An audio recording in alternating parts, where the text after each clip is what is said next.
Police जो है वो अपने कामों में आजाद नहीं होती। उसे बहुत से उसके हाथ बांध दिए जाते हैं, ये करना है ये नहीं करना। 2014 में जो पुलिस अफसर थे जो मुझसे पहले थे, उनको ये तासर दे दिया गया था कि यहाँ से ये गवर्नमेंट जा रही है, लिहाजा कोई ऐसा स्टेप ना उठाएं। उन्होंने आने दिया और फिर उसके बाद उसके खिलाफ उस तरह का क्रैकडाउन नहीं किया, क्योंकि गवर्नमेंट और एस्टेब्लिशमेंट एक पेज पर नहीं थे।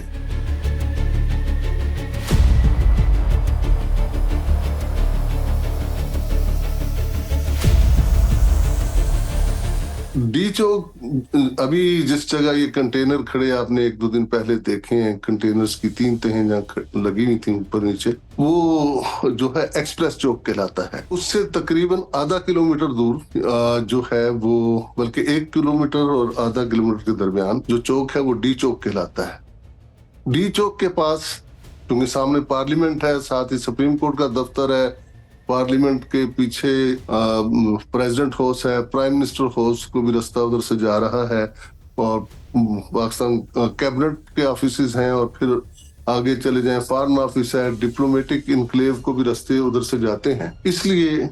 डी चौक की इम्पोर्टेंस है कि यहाँ अगर कोई लॉ एंड ऑर्डर की सिचुएशन खराब होती है, कोई राइट्स वगैरह आते हैं, तो इस चीज का खदशा होता है कि वो इन सेंसिटिव बिल्डिंग्स जो हैं इनमें दाखिल ना हो जाएं और हमारे लिए इंटरनेशनली भी बदनामी का बायस ना बने।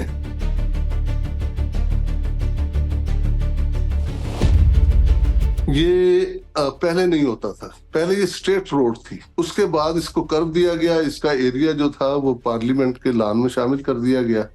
उसकी वजह ये हुई कि 1996 में यहाँ पर जमात इस्लामी के अमीर काजी हुसैन अहमद ने धरना दिया था पार्लियामेंट के सामने, और फिर वो जब शूटिंग करते थे, बल्कि बाद का जब उन पर कुछ क्रैकडाउन हुआ तो पथराव वगैरह उन्होंने किया, तो पार्लियामेंट के दरवाजे तक पत्थर जाते थे।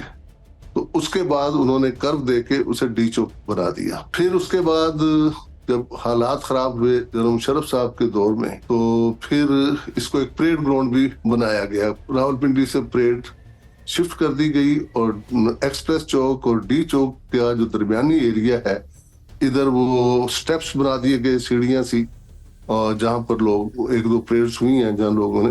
परेड्स देखी हैं। इससे भी पहले यहाँ कुछ और भी डेमोन्स्ट्रेशन हुए जो हम कहते हैं, जिनमें से अहम तो है जब मौलाना तारक आजम सिपा साहबा वाले, तालिबान 2002 था या 3 था, वो जब उनको हलाक किया गया तो अगले दिन नमाज जनाजा उनका असेंबली के सामने हुआ।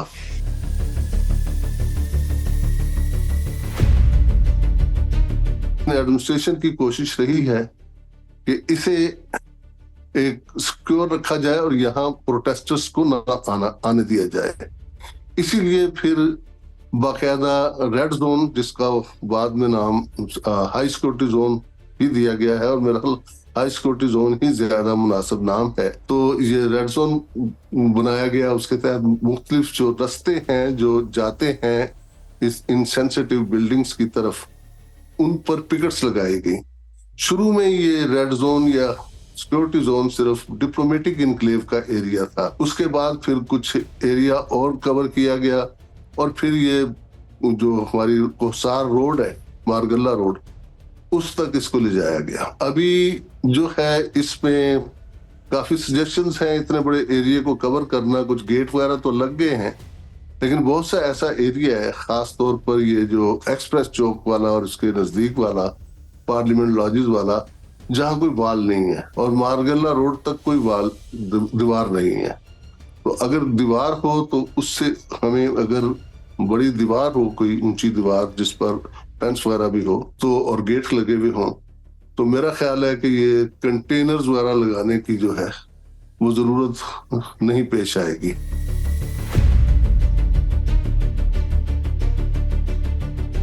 2014 में जो पुलिस अफसर थे जो मुझसे पहले थे, उन्होंने किसी वजह से जवाब दे दिया था या उन्हें डरा दिया गया था, उनको ये तासर दे दिया गया था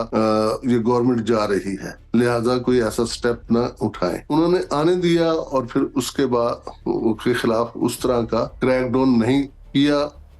और बाद में भी ان کے خلاف کریک ڈاؤن کرنا بہت مشکل تھا، کیونکہ گورنمنٹ اور اسٹیبلشمنٹ ایک پیج پر نہیں تھے۔ گورنمنٹ چاہتی تھی کہ یہ ہٹے، جبکہ اسٹیبلشمنٹ ظاہر ہے نہیں چاہتی تھی، بلکہ ان کی مدد کر رہی تھی، انہیں لاجسٹک پرووائڈ کر رہی تھی۔ تو بنیادی وجہ یہ تھی کہ وہ دھرنا جو 4 ماہ کے قریب رہا، 126 دن رہا، تو اس کو نہیں ہٹایا جا سکا، کیونکہ اور دوسرا یہ کہ اس وقت کی جو قیادت تھی میاں نواز شریف صاحب کی، انہوں نے یہ فیصلہ کر لیا تھا کہ ٹھیک ہے، اب یہ ایک جگہ پر بیٹھے ہوئے ہیں، باقی چیزیں چل رہی ہیں، کوئی اب بزنس اتنا ڈسٹرب نہیں ہو رہا، تو انہوں نے فورس یوز کرنا مناسب نہیں سمجھی۔ ماڈل ٹاؤن کا واقعہ ہوا تھا، جس میں 10 سے 14 افراد ہلاک ہوئے تھے پولیس کی گولیوں سے، پولیس پر اس کا الزام تھا، پولیس والوں پر، سینئر افسروں پر مقدمے درج ہوئے تھے، حتیٰ کہ اس وقت کے جو منسٹر ہیں اور چیف منسٹر وغیرہ، ان کے بھی پرچوں مقدموں میں نام تھے۔ اس وجہ سے بھی حکومت نہیں چاہتی تھی کہ کوئی ایسا ایکشن کیا جائے کہ کل کو عدالتوں کے ذریعے سے ان کے خلاف 302 کے مقدمے درج کروائے جائیں۔ تو اس وقت انہوں نے بڑے صبر اور تحمل کے ساتھ اسے برداشت کیا اور کوئی فورس یوز نہیں کی، اسے بیٹھے رہنے دیا گیا، حتیٰ کہ اسے خود ہی اٹھنا پڑا۔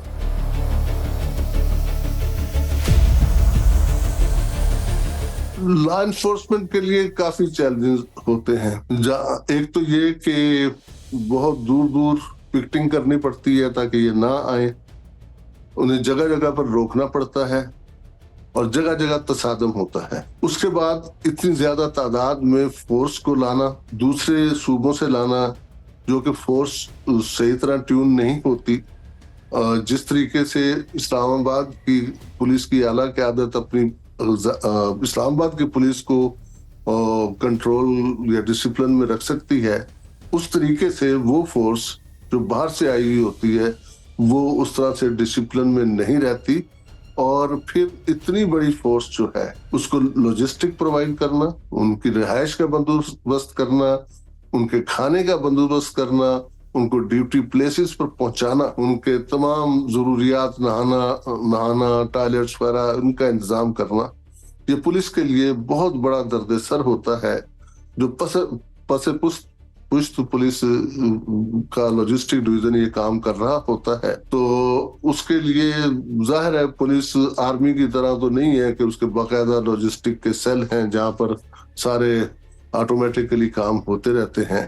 یہاں تو پولیس بھی بٹی ہوئی ہوتی ہے، پولیس کوئی سیکورٹی ڈویژن میں لگی ہوئی ہے، کوئی عدالتوں میں لگی ہوئی ہے، کوئی تھانوں میں لگی ہوئی ہے، کوئی انویسٹیگیشن میں ہے۔ تو تمام پولیس کو اکٹھا کر کے ان کو ریزرووں کی شکل دینا اور ریزرویں جو ہیں ان کا انچارج مقرر کرنا، اب کوئی کنسٹیبل کہیں کے ہیں، کوئی کہیں کے ہیں، انچارج کہیں کا ہے، تو ان میں ان کے جو کمانڈ سٹرکچر ہے وہ پراپر نہیں بن پاتا۔ اس کے برعکس جب آپ رینجرز یا فوج کو کہتے ہیں تو فوج کا پہلے سے ایک کمانڈ سٹرکچر ہوتا ہے، پولیس کا ایسا نہیں ہوتا۔ اگرچہ کئی دفعہ کوشش کی گئی ہے کہ پولیس کی اپنی اینٹی رائٹ فورس ہو، اس کا پیٹرن بھی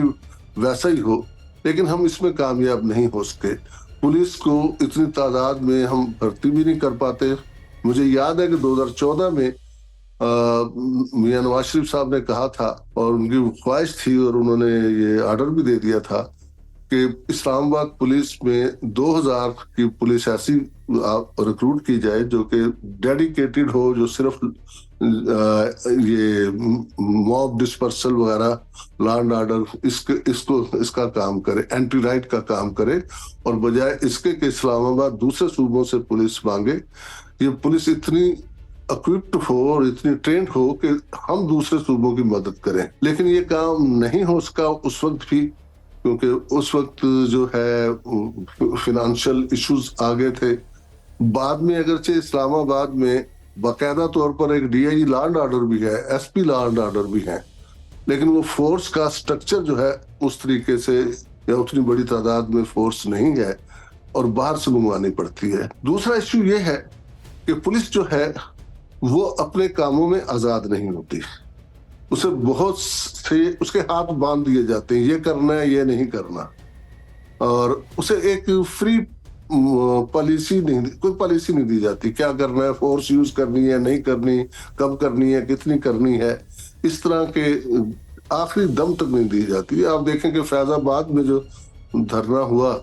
तहरीक लब्बैक का 2017 में, तो उसमें भी यही सूरत हाल रही कि काफी दिन तक बैठा रहा और गवर्नमेंट ये फैसला नहीं कर सकी कि फोर्स यूज करनी है नहीं करनी, को डिस्पर्स करना है या नहीं करना। तो ये इशू रहता है। और फिर जब फोर्स ना यूज करनी हो, और फोर्स यूज करनी भी नहीं चाहिए, क्योंकि बहरहाल लोगों का एक राइट है, हमें ये समझना चाहिए कि प्रोसेशन निकालना उनका राइट है, तो हमें उस तरीके से फोर्स नहीं यूज करनी चाहिए। हमें वैसे टैक्टिकली इतना ट्रेंड होना चाहिए कि बगैर फोर्स यूज किए या बगैर लेथरल फोर्स यूज किए हम उनको कंट्रोल कर सकें। इसके अलावा हमारे इश्यू जो आ जाते हैं वो जवानों की ट्रेनिंग के आ जाते हैं, क्योंकि वो सही तरीके से तरबियत याफ्ता नहीं होते, उस सिचुएशन से आगाह नहीं होते, किस मौके पर क्या करना है ये उन्हें पता नहीं होता, जल्दी से तेजी से इकट्ठा करना नहीं होता।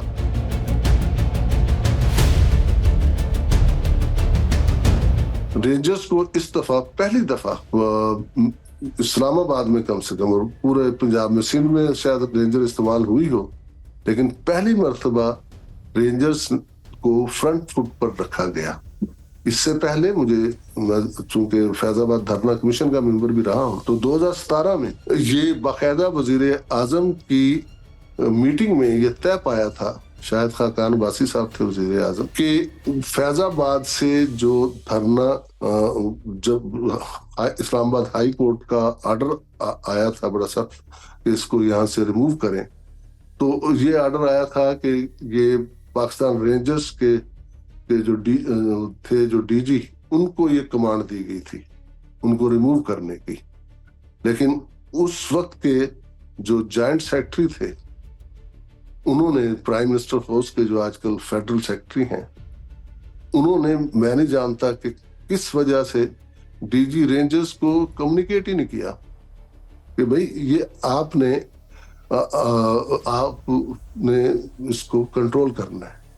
ना उनके पास मिनट्स ऑफ मीटिंग भेजे डीजी रेंजर को, ना उनको कम्युनिकेट किया गया। तो अब देखें, फौज से डेफिनेटली रेंजर भी फौज का ही एक हिस्सा समझा जाता है, तो पुलिस की निस्बत लोग ज्यादा उनसे डरते हैं, वो हमारी निस्बत ज्यादा ऑर्गेनाइज्ड हैं। पुलिस अपनी 90% बल्कि 99% फोर्स जो है वो लगा देती है, और जब लगाती है तो फिर वो दिन रात वही लगे होते हैं। रेंजर्स हो या फौज हो, वो अपनी सारी फोर्स नहीं लगाती, वो पीछे फोर्स भी रखती है, फिर शिफ्टों में ड्यूटी करती है, 8-8 घंटे की शिफ्टें होंगी, बाकायदा तौर पर उनको ड्रॉप किया जाता है, फिर लिया जाता है, तो वो फ्रेश रहते हैं। तो बहुत सी वजूहात है जो कामयाब रहते हैं।